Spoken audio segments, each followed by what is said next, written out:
Амьдрал үргэлж час жаргалаар хүрэн Амьдрал үргэлж сайхныг авчирдаа Амьдрал үргэлж духураар баян Тийм болохоор амьдрал үргэлж сайхнараа Амьдралыг хайрлаж аль сайхныг олж харж явцгаая Яг одоо инээмсгэл баярал Амьдрал үргэлж сайхнараа Хамархан сайн байцгаана уу ихэм сонсогчдоо. Амьдрал үргэлж сайхнараа манай уран бүтээлчийн цаг нэвтрүүлэг маань эхэлж байна. За өнөөдөр манай нэвтрүүлэг танхимд Hi-Fi Media Group компанийн захирал Нацагт орж маань оролцож байна. За Нацагт орж байгаа би одоо энэ Media Group-ийн захирал гэхээсээ бас одоо манай радиогийн хөтлөгч гэж ингэж бодож явдаг. Бидэнтэй бас нэлээд дээр үеэс одоо мөр зүрхцэж энэ ажилд хамтарч байгаа дуу хөгжмийн ертөнцөөр бас олон жилийг одоо арт түмнийг аялуулж байгаа ийм одоо сайхан уран бүтээлч хүнийх нь хувьд бол мэдхий За хүрэлцэн ирсэнд маш их баярлалаа Нацгаа. За ариун нэгчтэй маш их баярлалаа. Сайхан нээлттэй үг хэлсэн. Тэгээд FM 107.5 эрэг олон жил болсон байна. Өмнө нь бол энд бас нэвтрүүлэг хөтэлдэг байсан. Юуны өмнө намайг бас энэ хүү сайхан нэвтрүүлэгт орж авчирсанд баярлалаа гэж ариун нэгчтэй хэлмээр. За гэлалаа. Hi-Fi гэдэг нэрийг бол одоо мэдгүй Улаанбаатарын иргэн хүн бол байхгүй гэж тэлтэй хэлнэ. Тэр энэ нэртэй бол Нацгагийн маань нэр энэ уран бүтээл ажил нь бол сашгүй холбоотой. Яагаад энэ Hi-Fi Hi-Fi чинь ямар утгатай гэдгийг хоёлаа бас сонсогчтой тайлбарлах хэрэгтэй бах тий. Hi-Fi гэдэг бол high fidelity гэсэн үгний товчлол. Өндөр чанарын гэсэн үг. Нэрээ өгөхд бол тухайн үед хөгжмөдөр бол Hi-Fi stereo гэж айгүй хөг байдаг байсан. Тэр хөгжмнөөс хараад бол нэрээ өгсөн. Hi-Fi гэдэг нэрийг бол одоо баяр сайхан гэдэг одоо миний багын найз, одоо миний бизнесийн партнер бит хоёр одоо хамт байжгаад тэгээд энэ нэрээ өгсөн юм түүхтэй. Hi-Fi ч одоо анх байгуулагдаад 20 жилийнхээ одоо баярыг энэ жил тэмдэглэх гэж байгаа юм байна. Тэгэхээр Hi-Fi гэдэг энэ нэрэндээ хэрэг дуртай байдаг вэ? Намайг хүмүүс их ингэж асуудгийн шин долгион гэдэг нэр өгч одоо энэ ч 7 жил болчихсон хуужирч байгаагүй. Хэрвээ одоо нэрийг өөрөөр өгөхөөсөн бол Нацгаад Hi-Fi-с өөр ямар бодлоо? Өөр нэр өгөх байсан бол гэсэн бодол ердөөсөө толгоонд орж ирж байгаагүй. Тэгээ Hi-Fi гэдэг нэрэнд бол маш их хайртай. Яагаад Нацгаа ер нь эдийн засагч мэрэгчлээ хүн. Тэгээд ч улсдаа одоо бакалаврын зэрэг эзэмшижээ зогссон биш. Америк улсад 2-2 сэдвээр магистр хамгаалсан хүний хувьд энэ хөгжим рүү ингээ хэлбигээд идэг хүн байна Нацгаа. Хөгжим бол ерөнхийдөө их сургуулийн 2 дугаар курст байхад Hi-Fi байгуулсан те. CD shop гэж тухайд бол явж исэн. Тэгэхэд бол цомог гэдэг зүйл бол цоошин зүйл байсан. Тэгээд цомгийг бол Монголд бас борлуулж исэн ийм түүхтэй л те. Энэ мэрэгчлээ эзэмшихээс өмнө хөгжимд орсон байсан гэсэн.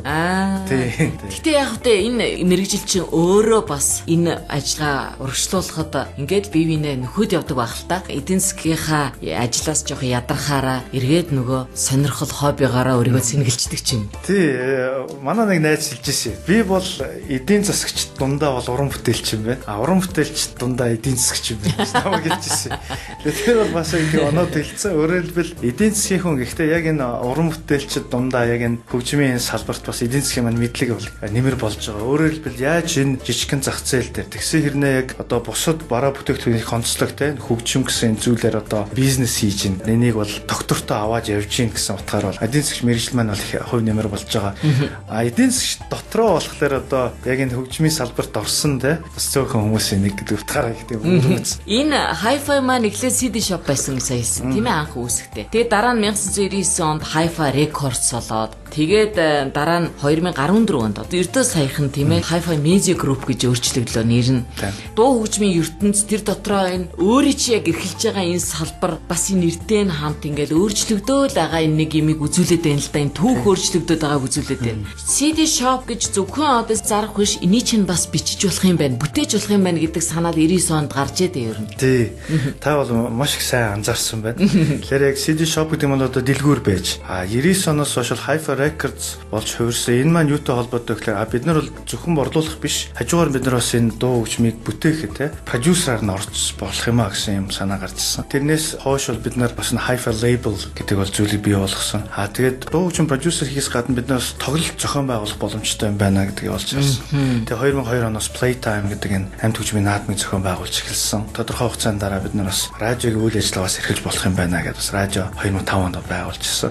Тэгэхээр өөрөөр хэлбэл энэ Hi-Fi Records Ventures гэдэг нэрний маань цаана бол энэ олон энэ хөгжимтэй холбоотой хөгжмийн бүтээх түгээх энэ талын үйл ажиллагаанууд одоо нэмэгдэж бол өргөжсөн гэж хэлж байна. Бизнесийн хүмүүс эдийн засагчд энэ өгдөг зөвлөгөө нийл дагуул бас л өөрийн чинь энэ мэрэгжил яваад байна л да. Ингэж хэлжээсээ хүн өөрийнхөө одоо ихэлсэн энэ бизнесад ингээ хөгжөөд нөгөөт нь амжилттай болоод эхлэнгүүт хүмүүс өөр салбар руу орж шинэ салбар дээр ажиллаа босгох гээд байдаг. Тэгснээс яг байгаа энэ салбараа цааш нь үргэлжлүүлээд явбал их амжилт олд юм а гэж нэг хэлжсэн санаа яг энд л яваад байна те. Ер нь бол яг хуу энэ бол маш том салбар. Бид нар бол зөвхөн нэг жижигхэн хэсэгт нь л одоо оршин тогтнож байгаа. Гэхдээ яг таны хэлдгээр одоо жишээ нь цоо шин салбар руу орох гэхээсээ илүү бид нар бол яг энэ хөгжмийн урлагийн салдаа бол үнэнч байсан. Яг энэ салбараа л илүү цааш нь одоо хөгжүүлэх ёстой юм байна гэдгийг л ойлгосон. Тэгэд бас нэг сонин зүйл байна. Эхэндээ бол энэ Hi-Fi маань бол хобби байж. Дараа нь Hi-Fi маань бол бизнес болж. Одоо бол Hi-Fi маань үүрэг болчихжээ. Өөрөөр хэлбэл энэ сүүлийн хэдэн жилүүдэд энэ интернетийн цахим орчимтой холбоотойгоор одоо цомог бид нар бол одоо бит хэлбрээрээ борлуулалт нь бол ерөнхийдөө бол буурж явж байгаа. Дэлхийд даяар ч гэсэн тиймэрхүү одоо зүйл ажиглагдж байгаа. Гэхдээ хэдийгээр буурж явж байгаа ч гэсэн одоо манай Монгол улсын хувьд бол яг одоо энэ дуу хөгжмийн хүмүүст хүрж байгаа байдал нь бол томоохон хэсэг нь бол хэвээрээ л байгаа. Ер нь дэлхийн хэмжээнд ч гэсэн одоо нийт дуу хөгжмийн борлуулалтын 50% нь бол энэ бит цомгийн борлуулалт хэвээрээ байгаа байхгүй. 50 дотроо 20-30% нь интернетээр дуу татах хэлбэрээр л ингэж бол явж байгаа юм. Тэгээ яг энтэй зэрэгцээд яг ямар өөрчлөлт бий болж байгаа нөхлөд бид нар бол өөрөө ирэхгүй энэ хүмүүс дуу хөгжмийг хүргэх хэлбэр маань бол өөрчлөгдөх ёстой юм байна. Онлайн буюу цахим хэлбэр рүү шилжих ёстой юм байна гэдгийг бол олж харсан. Баруунд одоо цахим руу шилжих хөдөлгөөн бол үндсэндээ нэг 10 жилийн өмнөөс бол их хүчтэй бол явж бол эхэлсэн. Яг манай улс орны хувьд бол энэ яг сүүлийн 1-2 жилээс бол юм цахим руу нэлээд их тийм төлхөө орох шиг хандлага бол ажиглагдж байгаа. Бид нар одоо яг энэ салбартаа 20 жил бас үйл ажиллагаа явуулсан энэ салбарынхаа манлайлагчийн хувьд бол бид нар энэ цахим ертөнц рүү шилжих ёстой юм байна. Тэгээ цахим ертөнц рүү шилжихдээ зүгээр одоо нэг сайт ч юм уу те хийгээд явахгүй. Энийг бол цогцоор нь хийх ёстой юм байна гэсэн зүйлийг бол ойлгож авсан. Тэгээд медиа групп болсон. Нэр бол энэтэй холбоотой юм байна тийм ээ. Тэгтэл энэ CD гэдэг юм дараа нь ямар айхтар үнд хүрэх вэ гэж би бодоод байгаа байхгүй юу. Тийм учраас одоо Hi-Fi-тайгаа бид нар хамтарч байхдаа маш олон одоо CD-тэй болсон. Түүнийгээ бол хэвэр нь хадгалаад энийг бол одоо чулуу болгоно гэж ярьдаг шүү дээ. Болох гээд бас хадгалахыг хичээдээ. Тий, ерөнхийдөө юу анзаарчихсан бэ гэхээр хуучин бол 50 60 70 он бол пянз сэргэлдэг байсан. Пянз цоглуулдаг байсан. Тэгээд CD гэдэг зүйл нь бол 80-аад онд гарч ирээд пянза нэлээд шахсан байгаа. Тэгээд одоо пянз сүүлдээ бүр үйлдвэрлэхтэй байгаад 89 90 онд хамгийн сүүлийн пенсионд гарч ирсэн юм байна. Тэгээд CD гэдэг энэ формат маань үндсэндээ дэлхийг ингээд дамгаалаад яваад одоо 2005 6 оны үед болох CD нөөрэ шахагдаад ингээд хүмүүс интернетээр тий ингээд дуу хөгжмөө сонсдог болсон. Тэгсэн чинь яг энтэй зэрэгцээд юу болсон бэ гэхээр пянз буцаас эргээд ирж байгаа юм. Өнгөрсөн жил бол 1990 оноос хойш пянз хамгийн их борлогдсон жил болсон. 2014. Тэгээд пянзны борлуулалтын өсөлт дунджаар бол өндөр хөгжилтэй орнууд бол 20-30% байгаа гэсэн ийм одоо статистик байна л да. Тэгээд энэ цаашаа шүү өсөд явах юм байна. Сүүлийн үед хөгжим гаргаж байгаа одоо барууны том хамтлагууд бол бүгдээрээ заавал ч пянз давхар гаргадаг болсон. Тэгэхээр пянз буцаж сэргэж ирж байгаа. Тэгэхээр яг пянз ингээд сэргээ явж байгаатай адилхан магадгүй 5-10 жилийн дараа хүмүүс буцаад одоо юу CD-ний хэлбэрлөгөө орохыг бол би бол үгүйсэхгүй те. Ер нь энэ пянз гэдэг зүйл сэргэж байгаатай холбогдуулаад манай байгууллагын зүгээс бид нар бас Монгол хамтлаг дуучтай дуу хөгжмийг пянзаар гаргуул яасан гэсэн ийм бас наач гоё санаа те. Тий ийм бас яриа явж байгаа. Тэгээд Lemons-ын 3 дахь цом утгагүй гарахыг бас юм пянз хэлбэрээр үйлдвэрлүүл ямар өгсөн юм яриа байгаа. Lemons гэснээс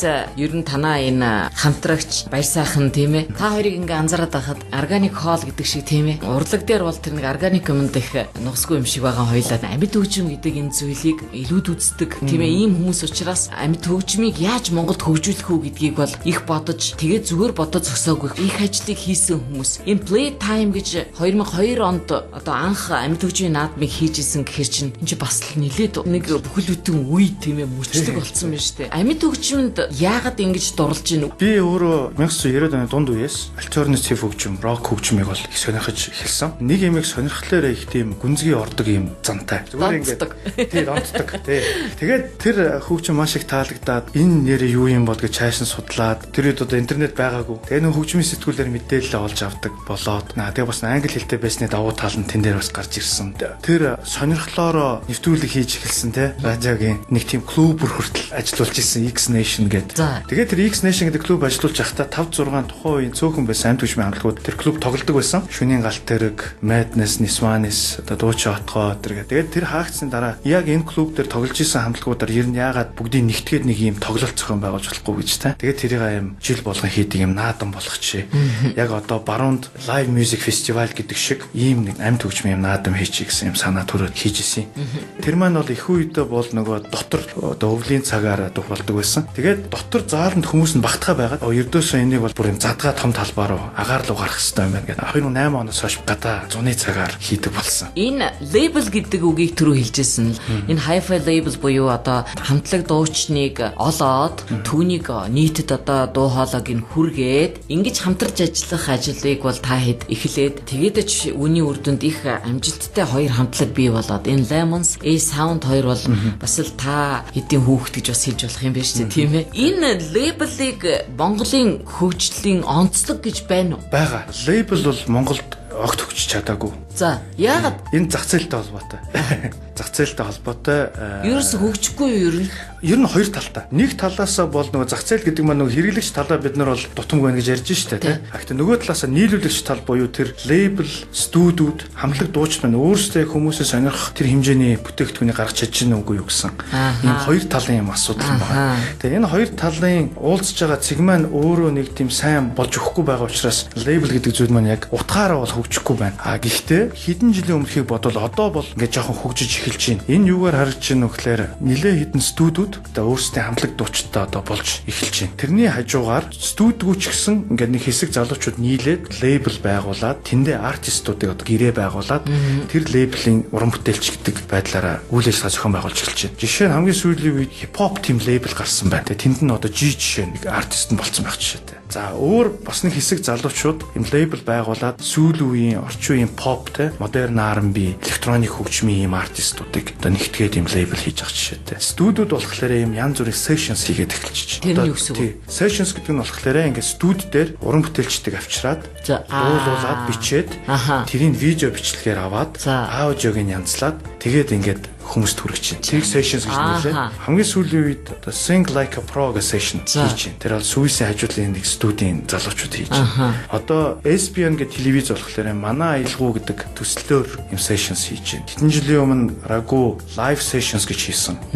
GV Studio гэдгийн залуучууд GV sessions гэж сая Christmas-аар те одоо ингээд хийсэн. Иймэрхүү юмнууд аягүй ажиглаж байгаа. Өөрөөр хэлбэл яг энэ зохион байгуулалтаагаар хамтлаг дуучдыг нэг газар цуглуулж нийлүүлээд эдний хүчийг нийлүүлж ингээд цаашаа олон нийтэд хүргэх энэ процессыг үндсэндээ одоо лейблийн үйл ажиллагаа гэж хэлж болж байгаа. Тэр энэ маань бол одооноос ингэж яг зөв голдролууга орж эхэлж байна. Тэр үед бол байгаагүй. Тэр үед бол хэцүү байсан. Тэр үед бол энэ бараг миний бодлоор шүү дээ нацгаа баярсах хоёр яадгүй хэр цагаасаа өмнө хитрхи эрт юм сэтгээд тэгээ тэр нь тэр цаг нь болоогүй байдаг учраас хөгжих яг хэцүү үед л юма дандаа бий болгочод идэм үл гэж бодоод шүү дээ. Яг одоо та нар ингээд нэг эхлийн тавьж өгөөл тэгэнгүүт дараа нь ингээ хүмүүс дөрөгаад аваа явдаг л ийм шиг байгаа тийм. Энэ өөрт чинь гомдолтой ч юм уу санагддаг уу? Үгүй огт гомдлого. Энэ бол яг эсэргээр их сайхан зүйл. Өөрөөр хэлбэл тэр тухайн шин зүйлийг анхдагч болж Монголд нэвтрүүлж байгаа нь хэдийгээр хэцүү боловч энэ маань бол яг одоо нөгөө нийгэмд гүйцэтгэж байгаа үүрэг гэдэг талаас бол энэ бол маш сайн буянтай зүйл гэж бол боддог байхгүй. Тэгээ яг энтэй адилхан. Яг одоо бид нар дараагийн юм хийх гэж байна л да. Энэ бол яг энэ hi-fi онлайн төсөл буюу одоо Монголд байхгүй юмыг бас одоо хийж эхлэх гэж байна. Харин тий. Одоо энэ hi-fi маань онлайнд орох гэж байна. Өөрийн чинь энэ нөгөө олон энэ байгууллагуудын талаар, бичлэгийн студиудын талаар энэ байгаа мэдээлэл энтрийг хараад ингээд байхад дээрэс нь одоо өөрөө ингээд дүгнэлт өгöd байгааг харахад бол ийм юм манад дутаад байгаа байхгүй юу? Шүүмж гэдэг юм уу да тийм ээ. Одоо энэ байгаа байдлыг өнөөдөр энэ дуугчмын ертөнцийн дотроо рок попын ертөнцид иймэрхүү байдалтай байна. Ийм студиуд ингээд гараад ирж байна. Ингэж ажиллаж байна. Энэ зүг байна, энэ буруу. Ийм юм хилдэг ярьдаг хүн маш ховор. Энийг одоо жишээлбэл таад аваад хийвэл яат юм бэ? Харин өдөөс яг та яг хилчлээ л дээ бид яг хийж байгаа юм. Тийм үү. За болж байна. Тэр яг таны энэ бодож байгаа зүйлийг бид нар бол хийх гэж байгаа. Тэр энэ hi-fi онлайн төсөл гэдэг маань бол дотроо үндсэн 3 бүрэлдэхүүн хэсэгтэй байх юм.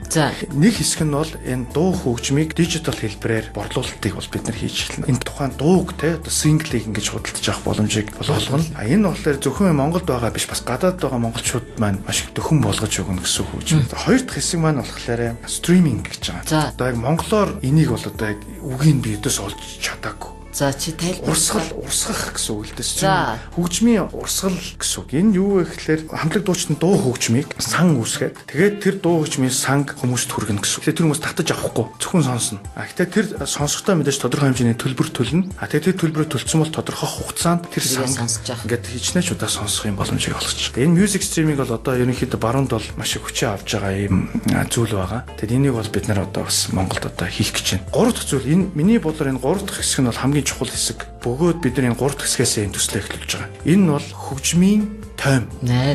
Мэдээ тойм гэсэн юм хэсэг. Тойм ревю гэдэг энэ хэсэг нь болохоор нэгдүгээр сүүлийн хөгжмийн мэдээллүүд байна. Гарч байгаа дуу хөгжим, цомгийн болон синглүүдийн тойм байна.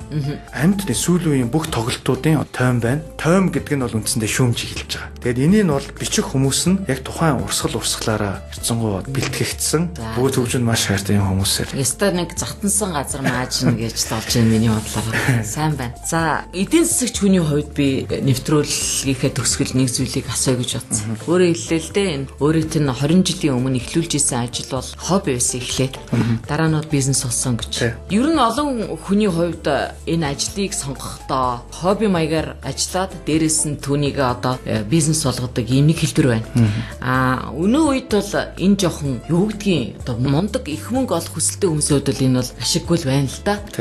Юу харагдж ийн гэхээр одоо ямар залуучуудын дунд сэтгүү байна гэхээр хаана их мөнгөтэй байна тэр ажлыг хийх болохоос биш хоббигоо нэлээд бодж иж хоёрт тавьдаг болцсон юм уу. Тэгэхээр эдийн засагч хүний хувьд хэлээч одоо бид нар шиг ингээл нэг олсон ч юм байхгүй те гавьсан ч юм байхгүй мөртлөөсөө хоббидоо үнэн чинь бизнес хийгээд явсан дээр байдаг юм уу? Эсвэл ингээд болоод хаана ашиг байна хаана их мөнгө үнэр чинь тийш явсан дээр. Хамгийн түрүүнд бол хоббигоос илүү өөрийгөө хамгийн сайн хийж чадах зүйлийг хийх ёстой гэж боддог. Тэгэхээр өөрийгөө хамгийн сайн хийж чадах зүйл маань яг юу бэлээ? Хүн хоббитой байж болно. Гэхдээ миний хувьд яг тэр хийж чадах зүйл маань яг хобби маань болж хувирсан бас их хацтай. Өөрөлдөл уучлаарай ингэж хэлж гинөө. Дуулах дуртай гэдэг бол хобби те. Гэтэ чи дуулж чадж гинөө гэдэг чинь учир байна гэдэг энэ санаа мөн үү те. Тий.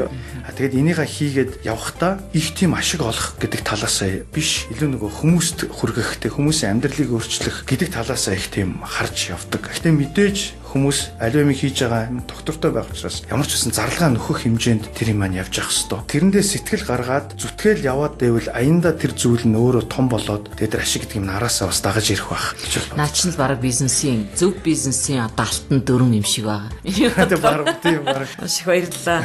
Нацгаа. Манай өнөөдрийн нэвтрүүлэг бол одоо уран бүтээлчийн цаг нэвтрүүлэг тийм ээ. Тэгэхээр энэ нэвтрүүлэгтээ нацагт орж байгаа ураад энэ уран бүтээл тэр дотроо дуу хөгжим энэ ертөнцөөр 20 жилийн хугацаанд сонсогч биднийгаа аялуулж тийм ээ зөв тал руу зөв мэдлэг рүү чиглүүлж ингэж явсан хүн бол яахын аргагүй уран бүтээлч гэж хэлэгдэх ёстой тэр дотроо том үсгээр хэлэгдэх ёстой учраас өөрийн чинь энэ хийсэн ажлыг одоо хүндэтгэж талархснаа баярлснаа илэрхийлье сонсогчдийнхоо өмнөөс баярлалаа. Хийх ажил их байна. Энэ ажил нь хамгийн гол нь амжилттай болж өөрөө үргэлж одоо энэ цагийн өмнө алхаж тийм ээ бусдын өмнө алхаж бусдыг одоо шин зам руу нээж явах энэ одоо үүсэт нь амжилтыг хүсье чинь. За баярлалаа нагч юм. Их сайхан үг хэллээ. Би бас ярилцлага өгөөгүй их хутсан байна.